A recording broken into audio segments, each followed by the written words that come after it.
فأنا كتبت عليه الموضوع. كتبت قلت والله زحمة، الطبيب بلا رحمة، حاد دلال على بابه يكمل المجروح لجمة. والله زحمة. اتفاق الصيدلية ويا الطبيب، واتفاق المختبر ويا الطبيب، واتفاق الإيكو والسونار وأجهزة الرنين ويا الطبيب. يعني معناها عصابة شكلت ضد المريض، والمريض يظل مريض وعنده علاقة دواء، والأمل طاف ولا ومض الضوء. الله أكبر يا عراق، بياكتر نشتم هو، وانت محتاج الدواء وهي قوة. القاضي عندك مرتشي، والطبيب بلا ضمير، والشعب محتاج كل شيء.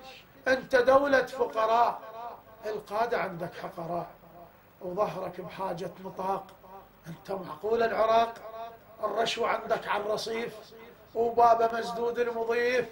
انت دولة بلا رقابة، انت غابة يموت اذا بيها ضعيف، ويبتعد عنها الشريف. وانت بالخير الكريم، الرحمة طبعك، الغيرة طبعك، وعافية قلبك كله رحمة، واللي يخونك يحثر يعثر البخت. والله زحمة الطبيب بلا رحمة، والله زحمة الطبيب بلا رحمة.